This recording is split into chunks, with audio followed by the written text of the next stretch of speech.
a pleasure to have everyone here. I'd also like to dedicate this speech to Deanna and Laura, who I'm not too sure where I'd be without them this past couple of weeks. So, my name is Erica Tafa, and a couple weeks ago, I lost my sister, my roommate, my best friend, and my person.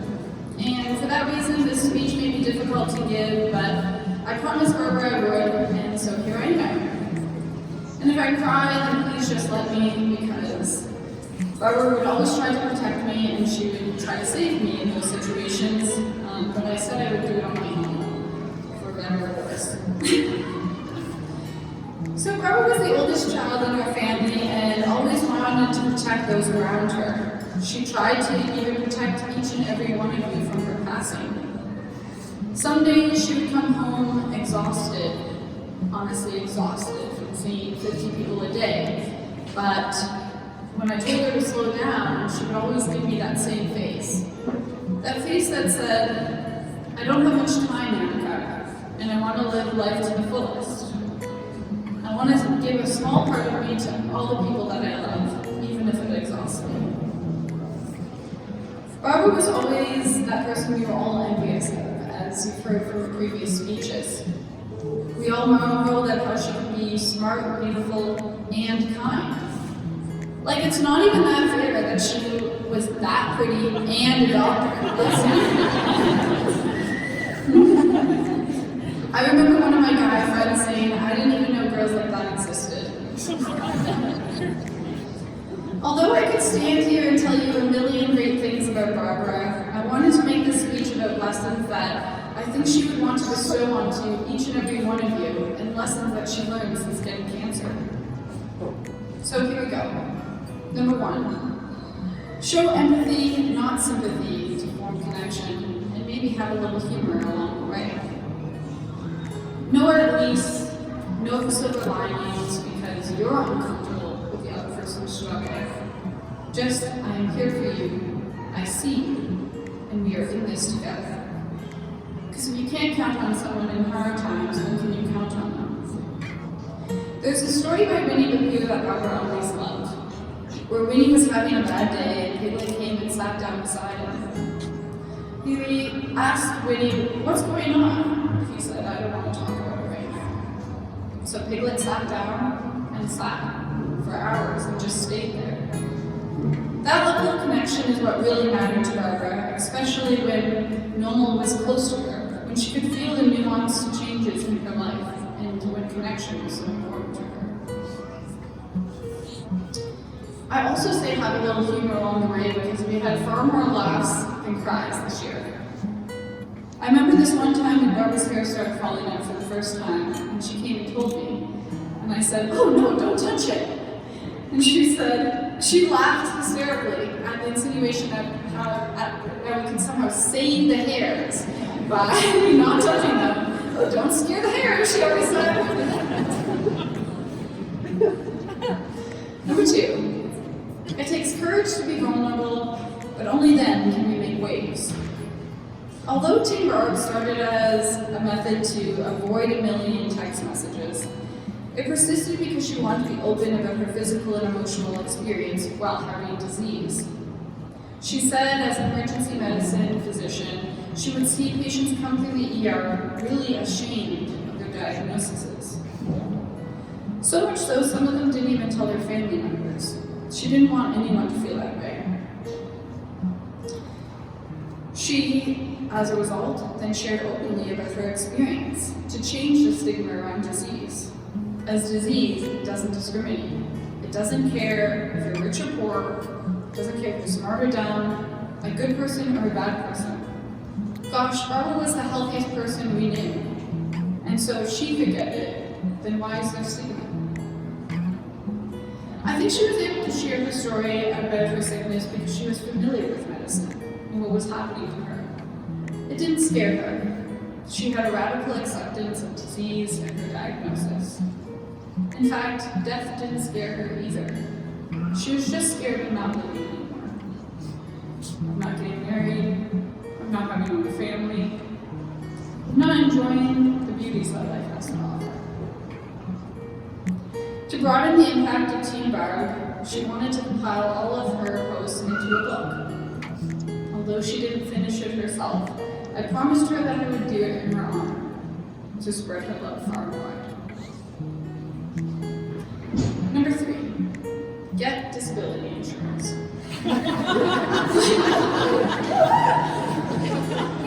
She repeatedly said what a gift it was to be able to spend her last month on this earth enjoying her life to the fullest, rather than being at home due to financial constraints. She hated being a burden, and this way she was able to give rather than take. If anyone needs it, any more insurance, we have a great gal, she can top you up. She comes to your house. Number 4, live life with intention and be the best that you can be. I can still hear her voice in almost everything I do. It reminds me to live with intention and to put my best foot forward.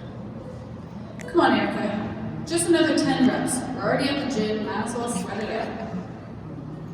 Get up and help mom and dad around the house. If you're going to make a dish for that party, might as well make it the best. I'll give you a recipe for my cooking class, it'll be amazing. Her tenacity for being the best was displayed in how she pushed herself in her emergency medicine training. There was this one moment when she told me that she wanted to do a residency placement in Chicago. I asked her why, and she said, oh, well, there's a lot of gun violence in Chicago, and when someone gets shot to the chest, the best way to save them is to slice their chest open, crack the ribs, shove their hand into their chest, and beat your heart with their hand. I knew at that point she was ridiculous. But I do remember this moment when she texted me and she said, I did it, Erica, I did it. I knew exactly what she meant. She demanded perfection out of herself, and sometimes that would lead her to doing side projects till 2 a.m. in the morning, and then waking up at 6 a.m. for another 27-hour ER shift. And for better or worse, she expected the same from others. An all-star was an understatement. And now a lesson from me. Number 5. Grief. It's not linear. We found out many months ago that Barb wasn't going to live to old age. We didn't share this news with everyone because she didn't want to be treated differently. She just wanted to be like everyone else. But she knew it, and we knew it. So what do? How do you live a life with intention knowing you're going to die? Well, I guess you wake up every morning and you hug the people around you, you forgive, and you enjoy each breath. And for her, who was having amazing culinary experiences, going to concerts with her best friends, having a zest for life that was palpable, and seeing her circle of people. And how about for me? How about from my side, knowing the person across the hall won't be there one day? Well, I guess grief starts then, and has continued since that moment. It continued through radiation treatments, through her wound opening up multiple times, through emergency visits to the hospital at 11 p.m. when we were planning to jump on the plane to Cabo in the morning, through chemotherapy treatments where she'd be drained and I'd bring her little snacks to her room, and through complication after complication. It even continued in the ICU where all 10 of us stayed all day and all night during her final days, and has continued each and every day since. I get this weird sensation every day where I feel her talking to me. I walk into the kitchen each morning and I can feel her say, "Have a good day, Erica." And when I get home, I can imagine her from her bedroom saying, "How was your day?" And when I leave my stuff around, I also hear her say, "Pick up, Erica." Pick that up, Erica. Some may think this is hard, but I find it comforting because her voice is always with me. And even when I cry that she's not here anymore, I can hear her say, "It's okay, Erica. I wish I didn't have to go. But know that I love you and I will always be with you." ready, go out and make some waves in the world.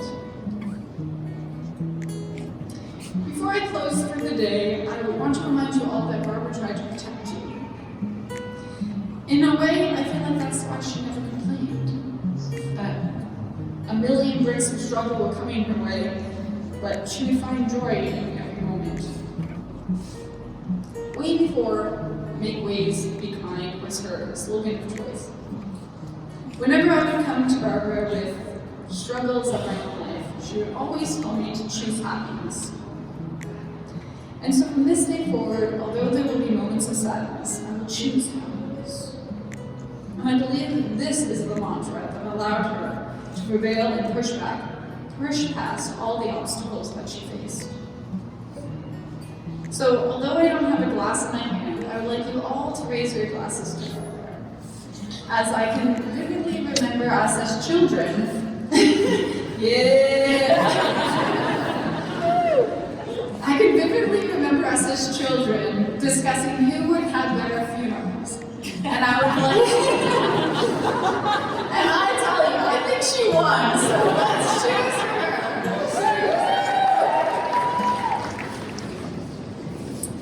Hello everyone, I'm Jennifer, this is Jessica, Jocelyn, and Julia. Barbara referred to us as her J Girls. We were fortunate enough to know and have Barbara in our lives for the last 10 or so years. Looking around this room, it is obvious to see the far-reaching impact that Barbara had. This room is full of people who knew and loved Barbara and are well aware of all of her amazing qualities. She lived fully, openly, and passionately, and brought that love and warmth to her relationships with her friends, family, colleagues, and patients. We have spent time thinking and reminiscing, and have come up with a few stories and memories that we'd like to share that represent the Barbara we know and love. We've categorized it into key words. First word, sandwiches. Barbara loved sandwiches. She loved eating sandwiches, making sandwiches, serving sandwiches. When I was 9 months pregnant, I went to visit Barbara at her apartment, and before I left, she insisted that I needed some sustenance for my ride home.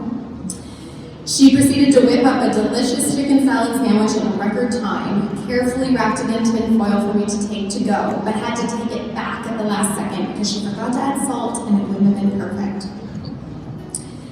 Every ski trip, car ride, wedding, or music festival, Barbara was there providing the sandwiches. But her generosity with food went beyond sandwiches. She loved hosting dinner parties and always preferred to be the one to prepare meals for everyone around her. She loved a good craft beer and a good bottle of wine, and sharing, she was always happy to share, which was good because Barbara was a little bit of a lightweight. We had many nights sharing good wine, food, conversation, and company. Thank you, Barbara. Second word, generosity. When we started talking about generosity, we really had to narrow it down because there are just so many examples. So, here are the top 100. Barbara was exceptionally generous. She was always thinking of other people and wanted to give gifts whenever she could. She never missed an opportunity to give. One time we had a conversation about how most ankle socks were terrible. The next time we were all together, Barbara showed up with Cole Haan ankle socks from Costco for everyone. Public service announcement, they are the best ankle socks. Third word, Costco. Just kidding, but Barbara really did love Costco. Barbara got a new car recently, and as soon as we commented on it, her first response was, "Want to borrow it?" Because that's just the type of friend that she was. She was also quite generous with her skills in medicine. She gave so much care and empathy to her patients, students, and colleagues, constantly sharing knowledge to try to make everyone's experience better. On a girls' wine weekend getaway, Barbara performed a poolside procedure on Jocelyn's ear. Full sterilization, anesthesia, and post-surgical care were provided. She was happily our personal on-call dog. When I was pregnant with my first child, I was told by my OB about a potential complication. I texted Barbara, and in true Barbara fashion, she immediately called me, sharing her knowledge and experience, and to reassure that everything would be okay. She was always prepared to help anyone at any moment. Thank you, Barbara. Thanks, Jen. Third word, time. Barbara had an amazing way of making time for everyone and everything, despite always having so much on her plate.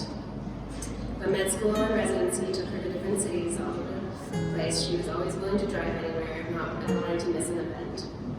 She would study on the front seat of the car on a road trip, just so she could be there and still get her work done. A few years ago, we went on a ski trip out west.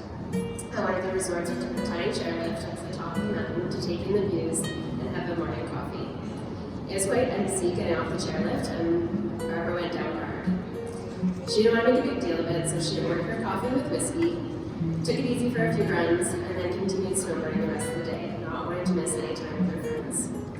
Once we got back, Barbara got herself an x-ray, and it turns out she actually did fracture her tailbone. She couldn't wait to tell us the hilarious news that she actually broke her butt. Even when she didn't have a lot of time, she's always made the most of it. When she learned she was metastatic back in February, she reacted to the news by booking a trip. 3 days later, there were 16 people in Mexico. Barbara had an amazing way of making everyone feel like they were the most important person in the room. When she talked to you, her attention was fully yours, and as though she had all the time in the world. After spending time with her, you always left feeling just a little more special. She generously gave her time when she spoke, taught, listened, and loved, truly making the most of every single moment she had. Thank you, Barbara. Last word, connection. Family and friends were everything to me. She valued her relationships and communities, and her genuinity in maintaining them always shone through. She built networks all over the country, all over the world, always trying and succeeding in making people's lives a little better. She was so good at connecting people. She was always introducing friends, mixing groups, expanding everyone's social circle. She's actually the reason that I met my fiance. And as soon as she realized that he was someone important to me, she worked to establish her own connection to him, which I'll always be grateful for. Thank you, Barbara. She had a special relationship with her family. She lit up whenever she spoke about them, and felt so deeply connected to each one of her sisters, her brothers-in-law, her parents, and Kelly. She loved fan jam dinners, quality times at the cottage, and family trips across the world. And she always had a funny story to share about them. She is blessed that her family are her biggest supporters and best friends. Throughout her time in and out of the hospital, I was always amazed at the atmosphere of her. Her and her family have a way of finding laughter in the hardest days. Thank you for making today exactly as Barbara wanted it. It is beautiful in here, and the wine is excellent. Barbara would approve. Thank you for always being for her.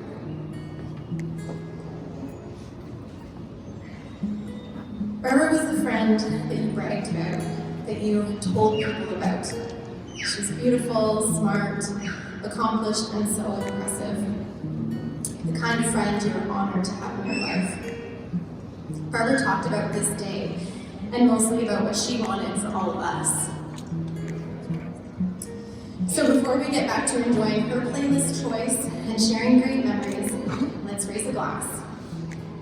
To our girl, our love, we will be thinking of you with every sandwich, every ankle sock, every ski trip, and wine tasting every day for being our best friend. Thank you, Barbara. Cheers.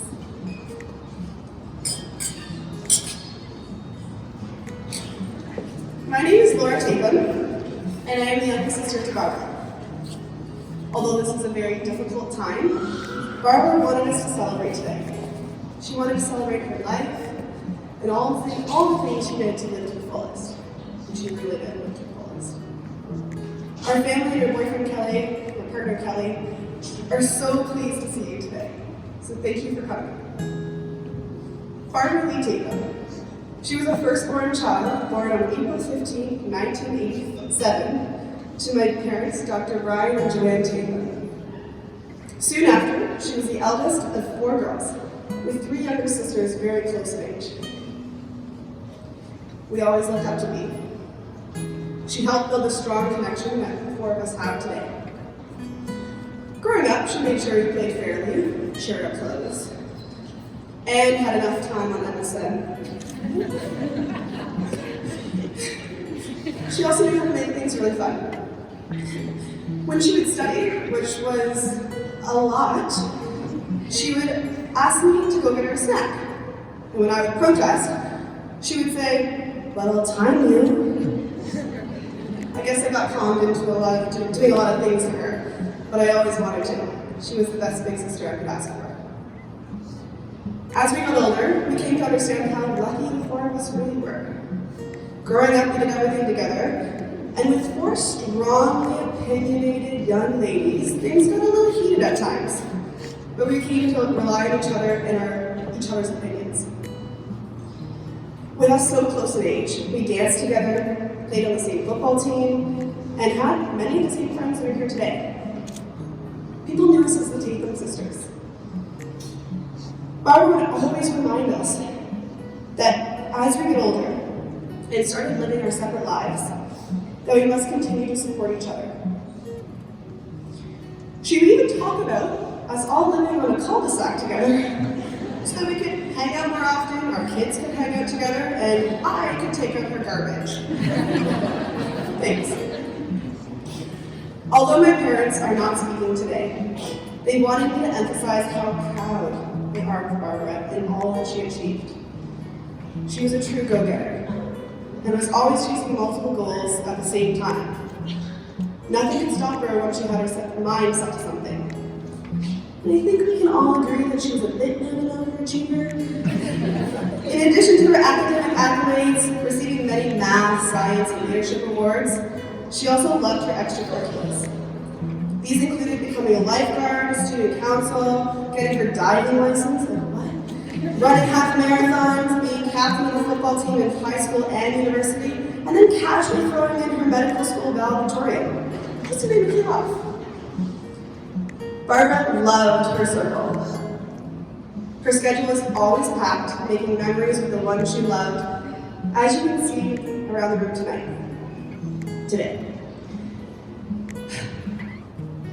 She even made a quick get-together feel special. And when she could, Barbara would hop on a plane and jet out of here. She had a lust for travel and always made sure she had another big adventure on the books, and usually pulling one of us along for the ride. Barbara was the essence of compassion, kindness, and joy. Never did you see her without a smile, even on the bad days. She was both beautiful and intelligent, but it was her grace that made her stand out in the crowd, and the way she carried herself. She made you feel important because she really listened. And rather than passing judgment, she would offer a perspective that she thought might be helpful. She always left you feeling really full of love, joy, and excitement for life. She just filled your cup. A fond memory I have of Barbara filling my cup is when I was having a really tough day and felt the pressures of school and work. She came all the way from Kingston, picked me up, and we went and got a tea. We sat in the car, we chatted, and listened to music as she always did. She then put on a fun song and began card dancing.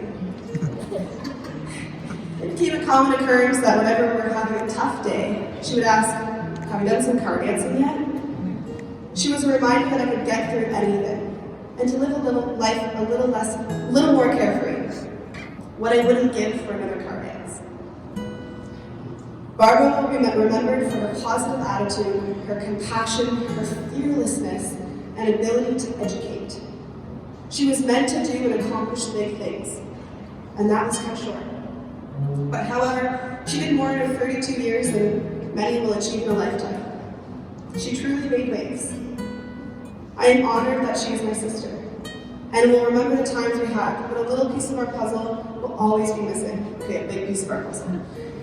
Thank you for everyone for joining us tonight in honoring and celebrating her life. She lived life to the fullest and with so much intention. Let's carry her legacy on each day by being a little kinder to each other. Make waves and be kind. My name is Deanna, and I am one of Barbara's 3 sisters. It means so much to us to have you all here today to celebrate the beautiful and amazing Barbara Tatham. It is also comforting to know that Barbara had a hand in planning her own celebration of life, including the venue, the playlist, and the colors. Yellow for sarcoma and purple for cancer. She wouldn't have it any other way. Around the room today, we have family, friends, and coworkers that were connected to Barbara, as well as people that knew of Barbara or were touched by her story. We appreciate all of you coming today and filling the room with love, tears, and talks of the many memories she shared. Our parents, Joanne and Brian Tatham, hope that each of you will sign the guest book so that we can look back and see all of the people that joined us today. And for those who cannot be here, like the many doctors at St. Joseph Hospital in London, Ontario, we know you are here in spirit. Today, the hospital has lowered all of their flags to half-mast to honor Barbara and the time that she spent working there. And thank you to everyone that donated to Princess Margaret Cancer Foundation on behalf of B. Your donation will help further cancer research, technologies, develop the effective therapies, and help train the staff to treat the 200 types of complex cancers like Barbara's. Her physicians and nurses and medical staff, some here today, at UHN over the last year and a half were truly amazing and supported Barbara the entire way. Let's continue to support research for a disease that touches far too many lives, while continuing to support each other. And with that, one more thing. Around the tables today, you will see bracelets and cookies. Please enjoy them. And with that, I will hand it over to one of Barbara's best friends, who was alongside her through medical school and Barbara's professional life, Dr. Stephanie.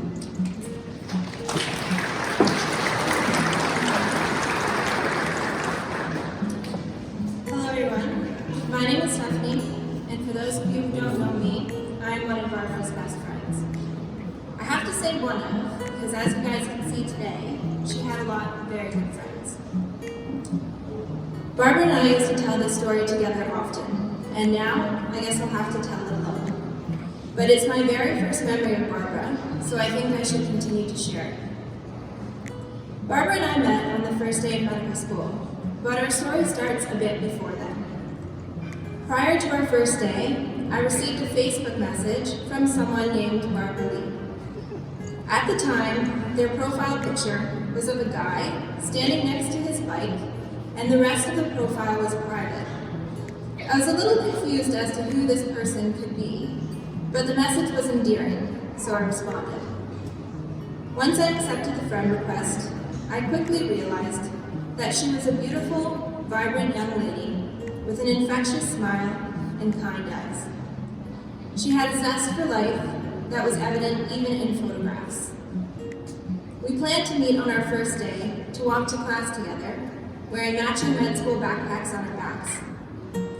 I guess you could say we were eager beavers, but Barbara would have used the word enthusiastic. Walking into a room full of future doctors was intimidating to say the least, but I was glad I had her by my side. Barbara was a lifelong student, literally. She had a strong desire to understand medicine and was always eager to apply her knowledge. After high school, where she graduated as valedictorian of her class, she went to McMaster to complete her undergraduate degree in health sciences. Next, she went on to study a 2-year program in physiotherapy, but she didn't stop there. Ultimately, she wanted to follow in her father's footsteps and become a medical doctor. That brings us back to when we met. Medical school was challenging, as some of you may know, and we rode that roller coaster ride together.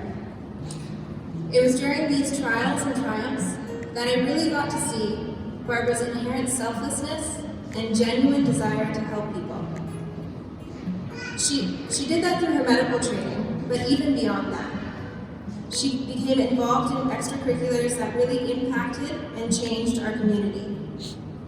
She made waves, to put it in Barbara's own words. In recognition of her efforts, the medical school recently decided to rename a teaching award after her. It is now the Barbara Tatham Teaching Award for Emergency Medicine. As a friend and colleague, this makes me extremely proud. She had such a passion for medicine. You could tell in the way that she spoke about it, or when she explained concepts to other people, that it came naturally to her. After medical school, she completed 2 years of family medicine residency at McMaster, and at that point, she would have qualified as a Mac lifer, as they would say. But she decided to spread her wings and go on to do her +1 year in emergency medicine at Queen's University, where she spent countless hours in different hospitals, practically living out of her car. She finished her last year of training at Western in London, Ontario, with a fellowship in bedside ultrasound. That's 13 years, if anyone's counting. No summer breaks, just a lot of hard work, dedication, and compassion. But in true Barbara fashion, she did it all with a smile on her face as she made new friends along the way. Many of you who were part of that journey are here today. Barbara was not just an excellent student, she was an even better teacher. She taught medical students, residents, and other doctors, both here in Canada and abroad. As many of you may have heard, she helped start a non-for-profit organization called EM Global with Alicia Kendo, who is also here today. Together, their goal was to provide doctors with access to skill-based learning in low-resource areas like Tanzania. Unfortunately, just as she was about to embark on her first trip with EM Global, she was diagnosed with cancer. But that didn't stop her from making waves.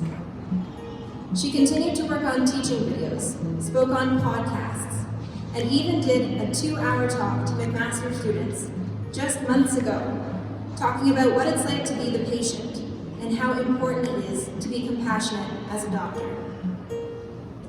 The dean of the medical school recently said, "So many medical students and faculty members have approached me with stories of how Barb's words have profoundly changed them." In honor of Barbara, EM Global has decided to name a scholarship after her. It is called the Dr. Barbara Tatham Tanzania EM Scholarship. They already have one recipient and hope for many more in the future. Barbara was someone who practiced what she preached. Just to show you, Deanna is going to read a card that Barbara received from one of her very own patients. Dr. Tatham, I know you see a lot of patients and you may not remember me. I was in the ER because of complications from my eating disorder. When I came into the ER, I was scared and nervous to even admit that I was struggling. But your calm, caring, and non-judgmental approach was just what I needed to feel heard and not alone. Having you listen gave me hope that I could go to treatment and really fight for the life that I deserve. I made it to treatment and just recently finished 16 weeks of the program here in London. And I feel for once in my life, I have a chance at living the life that I deserve. Never underestimate the impact that you have, because it went far beyond that night. Thank you for all that you do. You were amazing.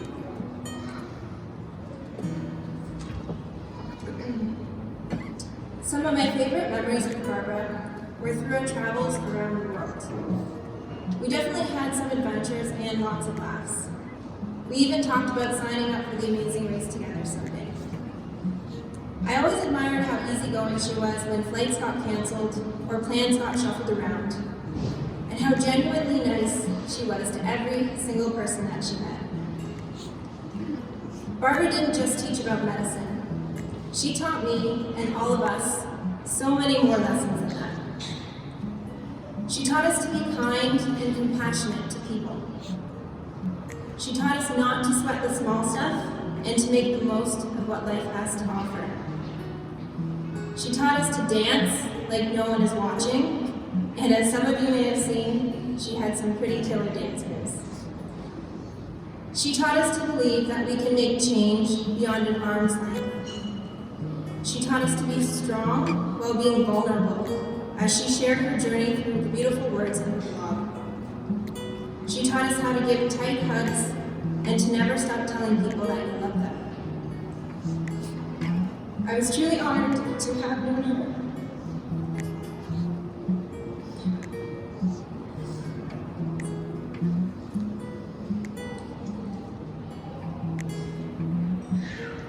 So today, I ask if you could all take these lessons, live by them, and pay them forward.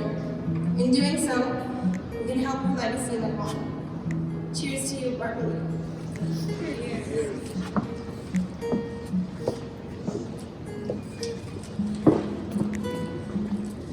So just so you all know, over the next couple hours, we're going to have a couple speeches every 30 minutes, and then at 3 p.m. we have an amazing special performance that we hope you'll be here for us. And then, one last thing.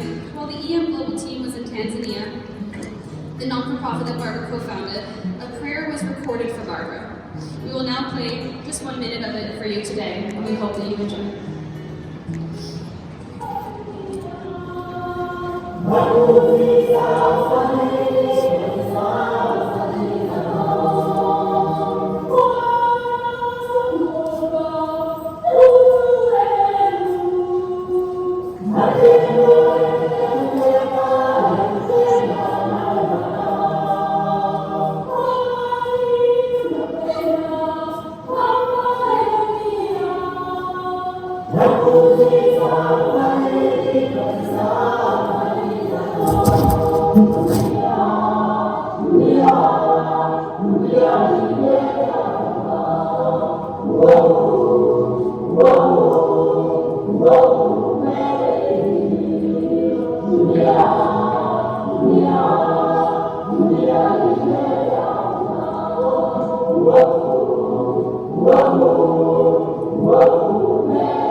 She is something to behold.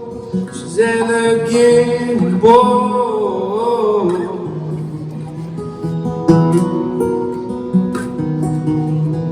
She is electricity that's running through my soul.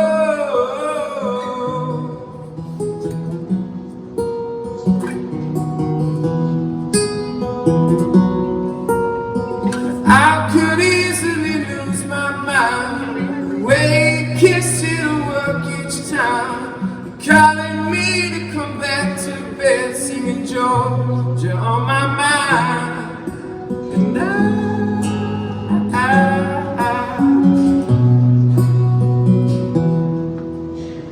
lips generous and warm, they build me up like stairs.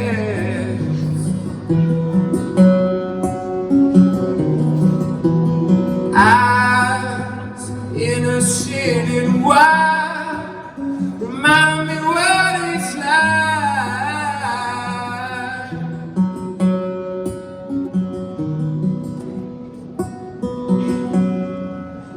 And I could easily lose my mind. The way you kiss it'll work each time. You're pulling me back into the flames, and I'm burning up again. And I never understood what was at stake. I never thought your love was worth its weight. But now you're coming gone, I finally worked it out. I worked it out. I never should have told you. I never should have let you see inside. Don't want any trouble in your mind. Won't you let it be? I never should have told you. I never should have let you see inside. Don't want any trouble in your mind. Won't you let it be?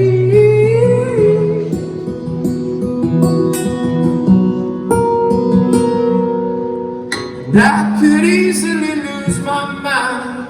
The way you kiss it'll work each time. You're pulling me back into the flames, and I'm burning up again. And I never understood what was at stake. I never thought your love was worth its weight. But now you're come and gone, I finally worked it out. I worked it out.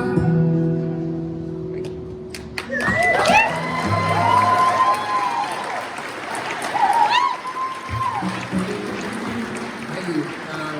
I had a chance to go see some shows this summer with Barbara at Bud Stage, and I know what a big part of music was in her life, and she sent me songs that she was listening to when she was going through chemotherapy, and I know she had a big part of this day. You know, like every little detail, she had some hand in, which is very cool. And we were, so she's on the playlist. I threw some Arkell songs, and I think she's just being polite, which is like sort of a testament to how nice she was. I don't know if I would have made the cut otherwise. When I was talking to Erica, she said we all did Arkell songs.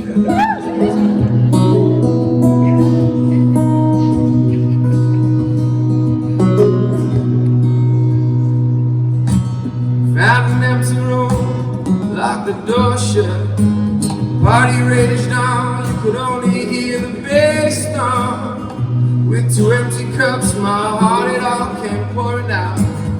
You're white Russian, just let me be your Boy Scout. And when I'm gone, do you think about me?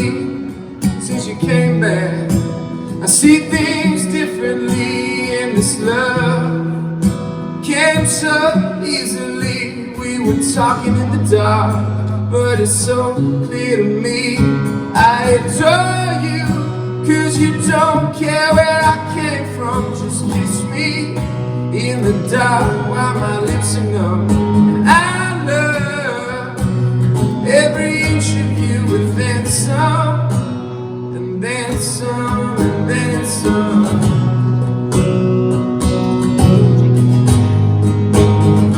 Face to face, tell me what you see.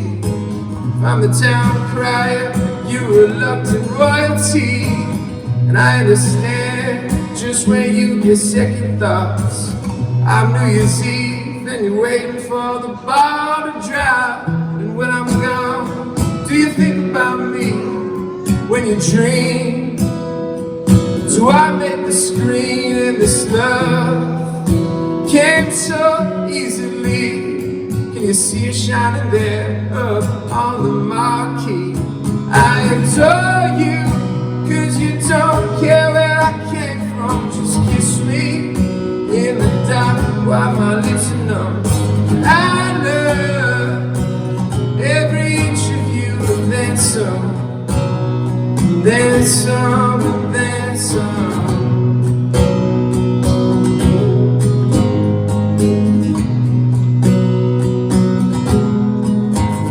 This morning we played in band last night, and we had a runner picking me up at the lobby at 5 a.m. and I texted the runner, and I was like, I need to get on this fucking flight. It's very important. And then the runner was like, it's still 4 a.m. man, daylight savings time or whatever. And then I was like, is it? Did I and then I just Googled, what time is it? I sent a screenshot. I said, you're wrong. Get me to the airport. Anyway, this is it's really an honor that the Tatum sisters asked me to be here. Honestly, I think I can speak for everybody here that the grace and strength and leadership really that the whole Tatum family has shown throughout this whole journey has given me so much strength. And it's just, I feel so lucky just to be in your company. So thank you very much.